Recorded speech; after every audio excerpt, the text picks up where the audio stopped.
Hi, everybody. It's Heather with the Leadership with Heart podcast. And today I have Terri Cunliffe on. I am so excited to have her on. I was so blessed to be able to speak to her group two separate times. And I just loved her energy and how she just bought into all the concepts of active listening. And so we just right on the spot. I'm like, I got to have you on the show. So having you on here is just a real treat for me, Terri. Yeah, it's great to be here too. And you've made such a huge impact through your performances and presentations in our organization. Oh, I love that. Thank you so much for that. Yeah. So tell everybody, where are you anyway on this leadership journey? Yes. Well, I would say formally, I'm end career leadership in that I just recently retired from an organization that I spent 35 or 36 years in, and the last 8 years as the chief executive officer. When I started in 1988, I had no idea it would be 36 years. And there's a lot of reasons for that. But I would say, while I'm at the end of my career, I'm also at the beginning of something else. And I think we spend our entire life constantly going in and out of seasons. And so I am in a different season. It's yet to be defined, but I'm really open to that. Yes. Oh, I love that so much. And I know the impact, oh my gosh, the journey of that you took over that 36 years to then make your way to just give us a little bit of that. Can you just give us a little bit of kind of not necessarily like every position, but kind Oh, of no. how you got to CEO, I guess. Right. Well, it's funny. People ask me a lot, how did you become CEO? And I said, this is not going to feel real comfortable, but I don't know. But I started out as a frontline manager in a community, in a retirement community. And over just a number of years, I had a lot of different opportunities to expand my leadership impact through numbers of people that I led. But I think a lot of my growth, when I really look back on it, and as I'm giving people hints about how do they grow their own career path, is I started to raise my hand. When I heard things around the table, or I heard other leaders say, I wish, or we need, or we don't have, and I thought I might be interested in it, even if it was outside of the scope of my control, I'd raise my hand and say, you know what, I'll take a stab at that. Some of them were transformational for our organization, and some of them were as simple as a little policy, a change of practice. But I really believe I ended up showing up at work and showing others what I could do by a simple raising the hand and taking a stab at it. Now, I tell people, when you do that, do your very best. So don't just do it kind of. Don't let the rest of your position slough off. You still need to do your regular work. So it usually means extra time and a little bit extra energy. But ultimately, I think the payoff is great.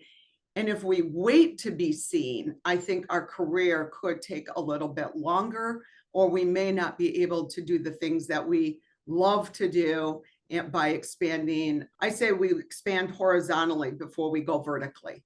That makes a lot of sense. And that's a really good guidebook for anybody listening right now, even trying to figure out how they do promote up, how they do, feel like they take on more, get more meaningful work.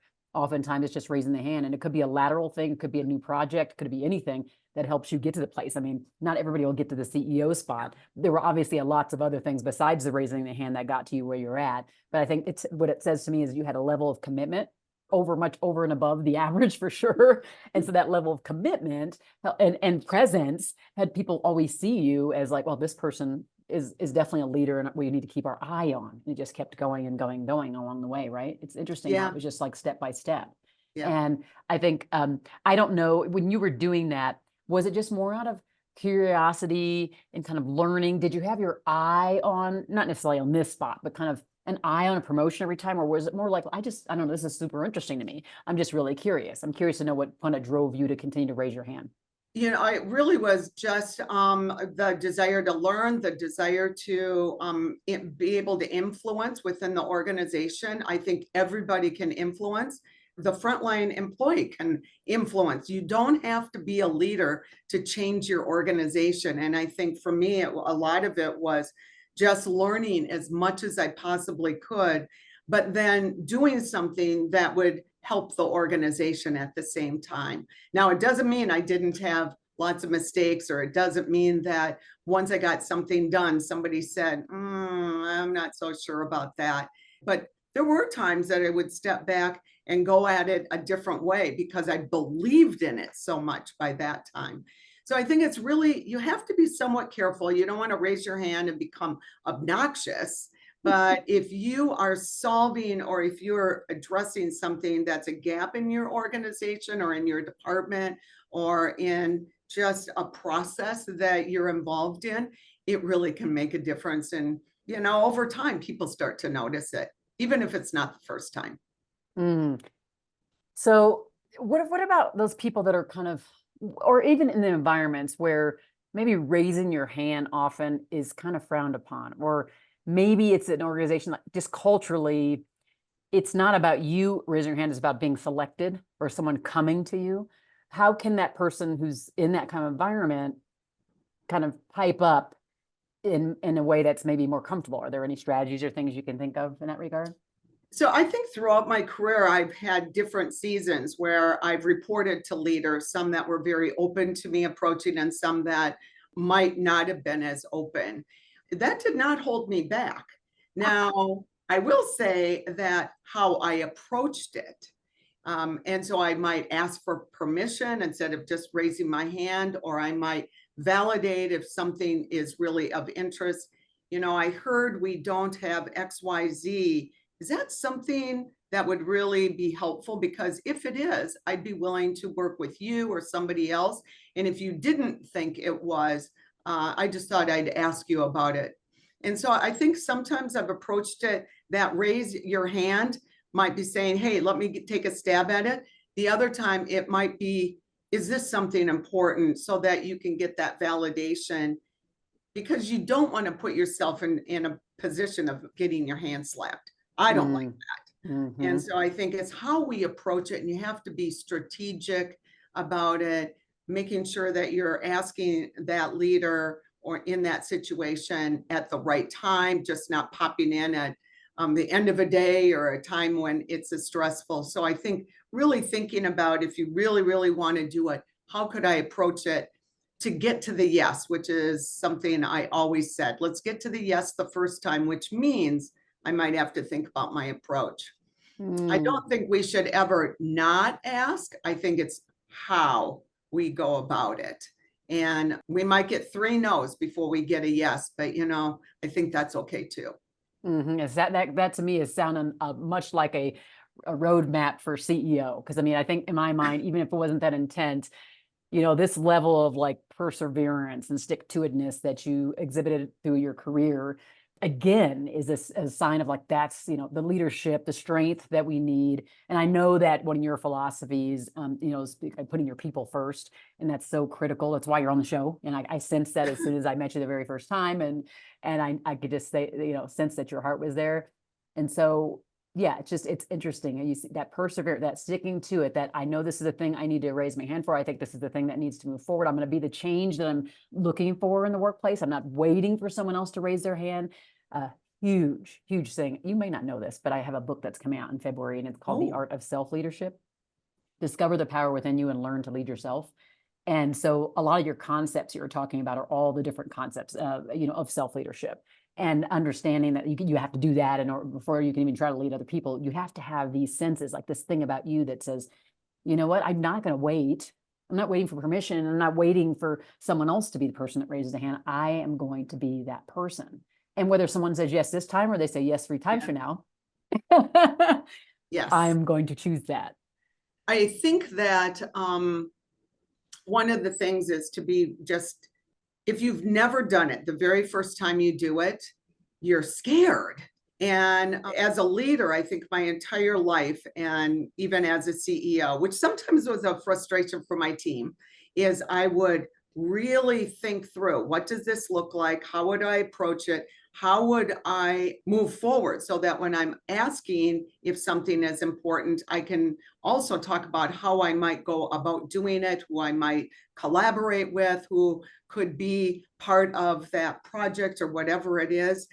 And so I will think about it maybe for, a week or a month or 6 months, depending on the scope of what I'm trying to accomplish before it comes out of my mouth. So I do think, really think about what do you want to do? How do you think you would go about, and what would be the benefit if we did this, so that the leader can understand all of those different aspects, and it's not just can I. Interesting. And one of the things I always say, just right on the heels of that, which is a little bit more tactical, but I think it ties into what you're saying as far as like when the timing's right, how do you go about it? And that's why I do DISC training, and that's the behavioral and communication style training that helps people understand other people's communication preferences, and then saying, okay, if this person prefers to have like spreadsheets and procedures and data, or this person prefers for me to tell them like a good story that like gets them all drummed up. It's different things for different people. Then when you're talking about like, how do I go about it? It's strategically, how do I go about it? And at the same time, for the 2-3 people I'm pitching this to, how do they all prefer to receive information is also important, right? So you kind of go to like the bigger level and then even more granular, because then it's like, okay, now I'm meeting them where they feel heard and seen right in the process, right? Yes. So that's why I love about the kind of the meeting between these two things. So I am curious, what would you say the people that you've now led, gosh, all the people, these many different people you've touched over these 36 years, how would they describe your leadership style? You could ask almost anyone. The first word they say is direct. The second thing they would say is, you never wonder where you stand with Terri. And while that is a little shocking for some people at first, because I'll be sensitive, and I think the first thing you need to know is your people. And you just talked about this. What's the best way to approach an individual? And when a new leader joins me, I say, spend time learning 3 critical things about your primary stakeholders and different levels, whether it's your direct reports, whether it's your cross-functional team, whether it's extended beyond that. But I think once you can know those 3 things, you know how to approach those individuals better. But direct and never wonder where you stand can be very difficult for people who aren't ready for that. And so but you can't back off. I think, so that would be the first thing, that those 2 things would be what you would hear from the people. I will say, I will acknowledge I'm probably better at showing appreciation than recognition. And I think those are 2 different things. I can appreciate, I'll show appreciation, I'll give them appreciation kind of things, like words with their family or something like that. I might not be as quick to recognize a job well done in the way that they prefer. And so that's the opposite of what you would hear, is I wish you would recognize me a little bit more frequently. I appreciate that. I appreciate that you said that. I think that, oftentimes I get people on the show and they are real leery about kind of showing the side that's not so perfect, which if anybody who knows me knows I am like out there, like open with all the things I haven't done well. So Yeah. I think that it's critical to do it, because we don't give other people permission to do it. People don't see us as human. Trust is not built. There's all kinds of things that don't happen when we don't show that level of vulnerability. But I love the fact that you can see in yourself this one little thing that maybe didn't meet people exactly what they wanted. But I think in the end, you showing appreciation for them, for whatever that might be, if there's something that they did or whatever, like you said, seeing where they are with like pain in their family or things like those, that's still a level of, it may not be like rah, rah, stand up and clap type of stuff. Yeah. But I mean, to see a human at their base level, where they're standing in their shoes, is also something just most aren't getting right. So I would say, like, get kudos to you for even getting just that part right, because it's huge, huge, huge, huge, huge. Yeah, I would say that most of the people that know me would also use the word vulnerable, because I have been very comfortable being a vulnerable leader, sharing personal experiences appropriately, but then also saying, you know what, I blew it. I really thought this was the right way. I put you through a whole lot of work, but as I think about it, you were right. I was wrong. We're going to go back to what we started out with. And people really appreciate that. So when you do stick to your guns and you don't change, they will come along. But there have been times, plenty of times in those 36 years where I thought I had the right answer, but I really didn't. Well, you know what I loved? You were kind of right up front the first time I spoke to your group, and right after you said, "Oh my gosh," after I listened to all your things, it was the thing that was the most intuitive that I thought we had covered that we didn't have covered that I had like the biggest aha about. It was that seeking to understand stuff. I Yes. remember that, and I just remember you coming out to me. I thought, wow, that was. I just it kind of took me back in a bad way. It was kind of like, wow, I was so impressed that that direct thing, right? You saw it and you were like, what the like I can't. Well, how Yeah. did I not have that? You know. And so again, I think that level of just being transparent and open to say I'm not perfect and that I got it and I learned.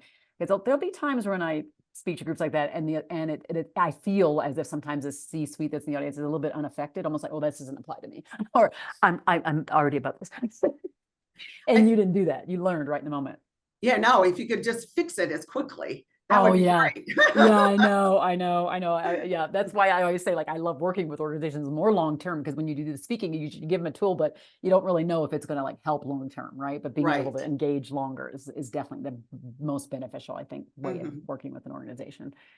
So one of the things that you were talking about too, there was kind of like we talked about listening, and you talked about already obviously putting your people first. You have kind of these levels of priority, almost like philosophies of leading, and you mentioned some of them right now, obviously before, but is there anything else in that regard? Some other philosophies. And again, you were at an organization that really focused on kind of the most vulnerable people in our population, the elderly, and Yeah. many people forget about them. But so when you think about leading an organization full of heart-centered people, where it's also a business and you have to like produce, it has to be profitable to a certain extent, and there's all these moving parts.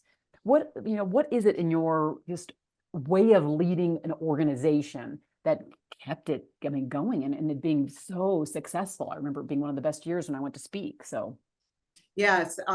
Yeah. I've been very open with leaders in our organization around some of the characteristics that I think are critical in a senior living community. And because we're a retirement community where people live for an average of 10 to 12 years, it's not coming and going, and I have 5 minutes here or a couple days there. This is a life, and we work in their home. And I think that when you start to think about it that way, and I will say the most successful people, at least in this senior living space, is relationships, knowing the people. Get to know the resident, get to know your colleagues, because those relationships could be there for 10 years. And when you spend the time to do that, there's just so much value back and forth.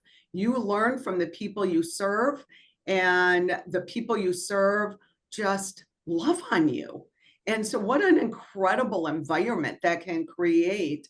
But it does take time to build relationship. But the only way you can build relationship is by listening to them. So if you don't have, you have to spend 5 minutes or longer listening, asking a question, and then listening to them and making a mental note. Sometimes, Heather, I cheat because I can't remember everything. Somebody tells me, oh, my son is coming for Thanksgiving. I'll run to my calendar at my next available moment. And in my calendar, I'll make a note. Hey, ask Rose after Thanksgiving. I'll put this note to pop up how her visit with her son was. And I think if we can take time, whether it's with our colleagues, whether it's with our manager, whether it's with the people we serve, whoever though they are, and you know what, I think it helped me to really build relationships over the 36 years with both the people we serve and the people I served with. And so I think that's huge, but you can only do that by really listening and then taking note. I think asking questions, being really aware of what is around you or in your environment. And then, 5 or 6 down the line, I tell our team, now you need to know your numbers. Yes, budget is important, but I will tell you, if you know your people and you're in relationship, You don't have to worry about business and outcomes. You have to be aware, you have to be smart, but it will happen. And I think people are shocked when numbers isn't in the top 5. They're like, where are the numbers? Oh, they're coming. But the rest of it is critical. The other thing I spend a lot of time on with leaders that I believe in, and I did it myself, and I was very bold about it, is building white space into your calendar every single day. So I had an open calendar as a CEO. Everybody could see the detail in my calendar of my workday. And it takes the question about what does that person do? And in that white space, I have a block, and it just says block. And that gives me an hour and a half or 2 in that day to either catch up on emails, return phone calls, squeeze in the person who has an urgent issue, maybe even eat lunch. What a novel idea. Take a breather for myself so that I can re-energize myself, because no matter, I believe, who we are, and I am a high energy person and have been my entire life, to go from 8 to 5 back to back to back to back, you will lose it somewhere in the day, wherever that low energy place is. And so I tell people, put a block in your calendar, be bold about it. Tell people, I have this block, I'm willing to give up 30 minutes of it. I had a rule, I could give it up 3 times a week. I couldn't give it up any more than that. So there were some days that I had back to back because there was just no way around the day. And so I think that white space really made a difference. And people knew it. They'd say, could I take some of your white space? I said, well, you know what? Only if I could take some of yours, because I want people to be bold about building that white space into their day. Keeps them fresh, keeps them energetic. And then they're the best leader they can be for their people. Oh my gosh, there's so much in what you just said. And so because I am a geek about this stuff, I'm about to peel back the onion just a little bit, Terri. So you said the word, and so I do it a little bit by cheating. You said the word cheat. Like that actually, I don't see what you do with like putting things on the calendar as cheating. So often what will happen is, I heard just recently I saw someone that said, culture is not about feelings. Culture is not about emotions. And I'm like, I 100% disagree. I 100% disagree. And it's for exactly what you just said. So while there's process and systems in the back that like take care of things, let's say for team members or for customers or for those we serve, in this case, like residents, right? The front end of it produces a set of emotions in the residents, their families, right? That makes them want to stay, refer their friends, right?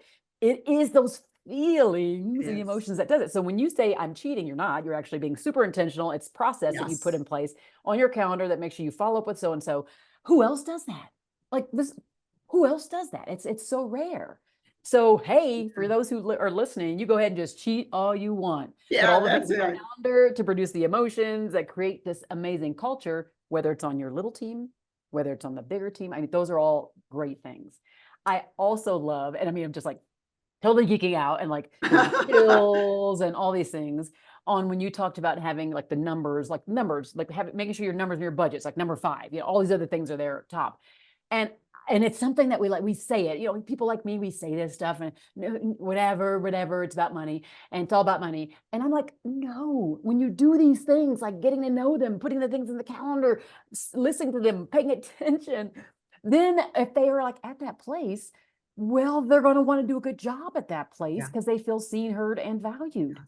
So like it doesn't matter if you're not doing rah, stand up, clap recognition. The things you just said were showing that the people they're respected, they're valued, right? All those things, which is why that whole listening component, which is that seeing, unseen, all the things, is so critical to us as humans. So I loved that so much. And then I absolutely love, because I don't think I've ever heard anybody describe having that space as white space. You know, you hear about white space when I write a lot of books, I write a lot of articles. Yes. And you know, there's design of this and there's white space around it. But I think for those who are listening, you can kind of take this away. You know, I used to block time all the time. I never thought about it as this idea of white space. And the white space is right now, as we're talking in the recording, it sounds like it's white space really to fill yourself up. It's like self-care. How do I re-energize? What do I do to pour into me to make sure I'm filled up so that I can be re-energized to go show my best self? But then offline, before we started recording, I also liked how you use white space, which was to make sure that you had the space that if you needed to have conversations with people or you wanted to take some time to go just spontaneously drop in, you could. And that's what I love that's embedded in your white space. It is like the fact that you use that time in a way that fills you up the most. You use that time to fill someone else or you. It's like your own volition on how you use that space. But if you don't carve the space out, You won't then have it. you won't have it. It doesn't just happen during the day. And I think, that white space, you have to put it in the right spot for your day. So I have a couple of white spaces as a leader. This is crazy, but I had a 4:30 chair, 4:30 a.m., cup of coffee, silent. And it was just an opportunity because it's the only silent part of your day. From there, then it's a workout and it's getting some of the things you need done during the day. When I walk in the office, it's all about people. That's how it was for me. And so when it's all about people, that means you are interacting nonstop. And when I didn't have that white space for multiple days, and you know what, it happens. I can feel myself not as effective, or people will say, are you listening to me? Yes, I'm here. I'm looking at you. I'm listening. But am I hearing? You know what? I might not. And I think that's what I tried to avoid as much as possible. I love that. And sometimes it's like when we realize wherever our effectiveness starts to shift or goes down, it is important for us to take back that time. And so if you're inserting that, I love the fact that it's strategically inserted. You insert the white space in the times when you know your energy is going to shift. It's just kind of part of who you are. So if you're an early riser and it starts to get late in the afternoon and you know it's shifting, maybe that's a time to go out for a 15-minute walk, then come back and you're back, like you're kind of back to maybe not 100%, but you're from the 60 to the 80 and you're able to get through the rest of your day. I just think that's such a brilliant way to look at not just time management, but personal management and energy management, which Yes. I believe so much that's what we have to do as leaders. We have to have so much energy management focus is going to be critical. And age has nothing to do with it. No, I don't think I so. wish I learned it earlier. Yeah, it's so funny because I thought that I started taking naps in my 30s and people are like, you are so strange. You're acting like, oh, this is what they say, you're acting like a woman. I'm like, no, I'm going to be honest. I just love naps and I don't really take them during the week, but I really should start doing like 30, 40 minutes. But I do it all like weekends, Saturday and Sunday. Like, oh my gosh, if you interrupt my nap, don't you even try it. Oh, note to self, right? Exactly. Oh my gosh. Well, we can obviously, so now everybody sees that you're just this, emotionally intelligent leader that you obviously were. I mean, I could be on this call for such a long time because I feel like you have so much to offer and just be thinking about the type of organization you worked for, the level of all the things that is required for you to be where you're at and take the steps up you did. And so, but now can you share a time with those that are listening? Maybe when you just weren't that leader, maybe like putting your people first, maybe from the very beginning wasn't always it. Like, was there something that kind of drove that? Was there something that a time when you were like, that was not a good day for me, that you can just, you think about it and it's there. And it's like, even though you try to forget, you remember this one time. I'd love for you to share that kind of example with people who are listening now. There's a lot of times in all of those years where I wasn't the leader for maybe a person at the time that they needed me. But I will tell you the most pivotal moment was my very first leadership. And I came into that role getting things done, talking to the staff that we need to get this, and this done today.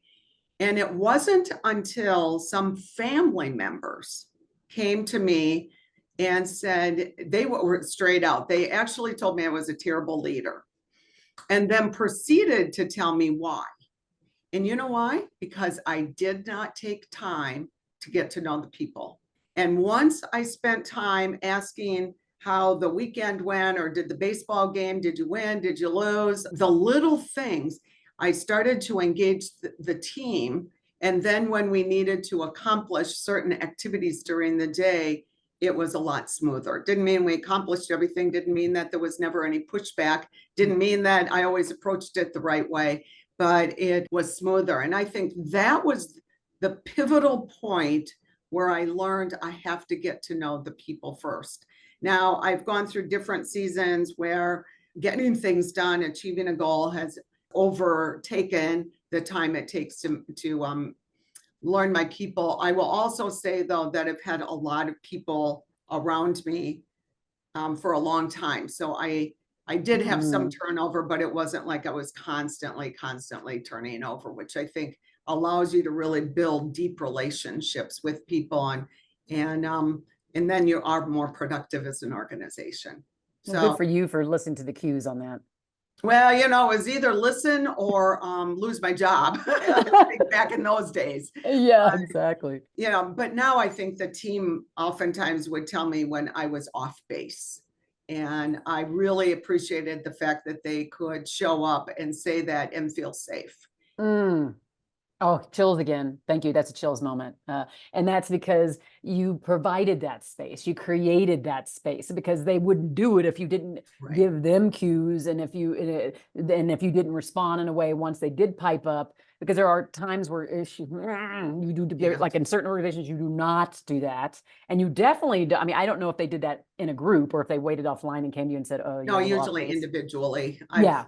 Yeah. It's smarter to do that, but I do know there's one leader I can think of. His name is Larry Sutton, and he talked about he would just tell people like in a meeting, just call me up, just say that's the stupidest thing I ever heard. Larry, and he was the CEO and founder of this like franchise organization too, and he just like would say like call me out on it. Most leaders don't want you to do that, and I personally I wouldn't even want that either because I wouldn't do that to the other person. I let's talk offline, like tell me, point out where I was at, then I can show up better like now in the bigger group, but it just gives respect. And so I love the fact that you say that. Now, sometimes if I know that the bigger group has talked about it, like I've really blown it in an area, but Yes. then a couple or three of them will say there's other team members. I will listen to them, I'll process it, and I may just come out in front of the whole team and say, hey, this is what I've heard. I'm processing through it. This is how I'm thinking about it. And that has helped too, because generally if part of your team is talking about it, the whole team is talking about it. Absolutely. Isn't that true? And so it's good you're just calling the elephant out that's in the room and Oh, it doesn't. Yeah, it doesn't mean that it doesn't feel like you just got stabbed in the stomach, however, as a leader, yeah. right? I mean, that's just our human emotion, and you don't want to disappoint people. And that's a key driver for me. But the reality is we're human. Absolutely. Well, and I think we have to own that fact, and that's the good, bad, and the indifferent, I think. So Yeah. all right, so now we've reached the point of the podcast where you can ask me what you want. Like, is there anything you'd like for me to answer or anything you'd like to know from me? And I'll answer that in the best way I can. Yeah, so this is kind of a personal thing because I have a bookshelf of leadership books because I love to read articles, I love to read books, and I think that I always read out of industry because I can take something from another industry, it's transferable into a senior care. What's a go-to book for you?